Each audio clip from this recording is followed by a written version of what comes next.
In the late 1960s, during a stormy night in Virginia, a man of science was forced to confront the world of spirits. His name was Dr. William Carter, a decorated military surgeon who had served on bloody battlefields overseas. To him, life and death were matters of skill, timing, and perhaps luck, but never superstition. He had stitched together soldiers torn by shrapnel, saved countless men from certain death, and dismissed ghost stories as nothing more than the illusions of exhausted minds. But on that fateful night, all his beliefs would be shaken. Dr. Carter was on call at the military hospital, the corridors echoing with the hum of fluorescent lights while rain battered the windows like 1,000 ghostly fingers. He sat alone in the staff room, arranging patient charts, his coffee long gone cold. His rank as colonel had placed heavy responsibility on his shoulders, yet the silence of the night shift often left him lost in thought. Then, the door creaked open. Standing in the doorway was a young woman. Her clothes clung to her skin as if she had been caught in the downpour, but there was no trail of wet footprints. Her face was deathly pale, lips trembling as though speaking cost her great effort. "Doctor," she whispered, "soon they will bring in a young man. He is gravely injured, but you must not save him. His time has ended. If you interfere, misfortune will fall on you and those you love." Dr. Carter's heart quickened. He was used to desperate pleas, but this was no grieving relative. The way she spoke, so certain, so chilling, gnawed at him. He straightened his back, anger hiding his unease. "Young lady, I swore an oath," he barked. "Whoever enters this hospital with a chance to live, I will save. I don't play games with death." The woman shook her head violently, tears streaming down her face. "You don't understand. He stole my life. Someone must pay. Please, let him go." Before he could respond, she turned and fled. Confused, Dr. Carter rushed after her. His boots pounded the corridor, but when he reached the intersection, she was gone. No trace, no footprints. A nearby orderly swore no one had passed. A cold unease settled in his gut, but he forced himself back to his duties. Exhaustion, he told himself.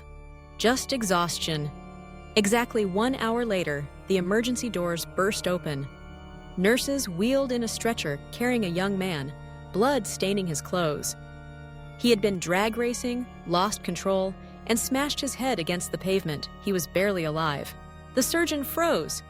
Every word the strange woman had spoken was true, but duty called louder than fear.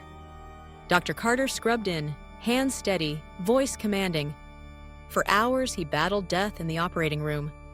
And when dawn broke, against all odds, the young man still lived. The warning was ignored.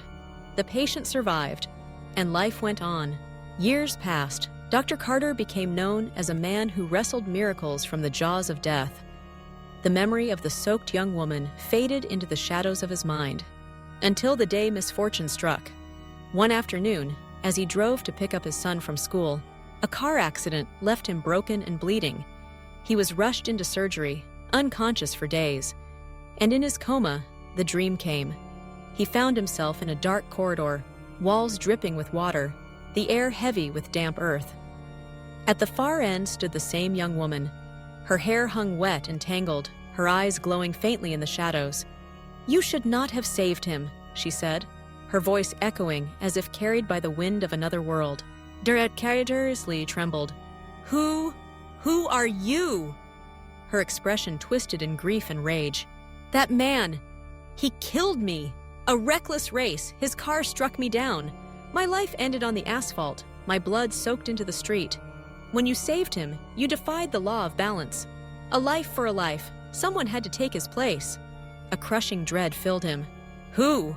he asked, his voice barely a whisper. "Your wife," the spirit hissed. "She was marked. Her breath would have paid the debt." His knees buckled, but then the woman's gaze softened. "Yet, your hands have healed too many. The scales have tilted in your favor. Your good deeds have purchased mercy. For now, the debt is suspended. You live, your family lives, but never forget, debts of blood do not vanish. They wait." Her figure dissolved into mist. Dr. Carter awoke, drenched in sweat. Against all expectations, his injuries healed swiftly. He never saw the young woman again, but her eyes haunted him until his final days. This chilling account was not fiction, but a true experience. Subscribe to True Ghost Encounters for more terrifying real stories.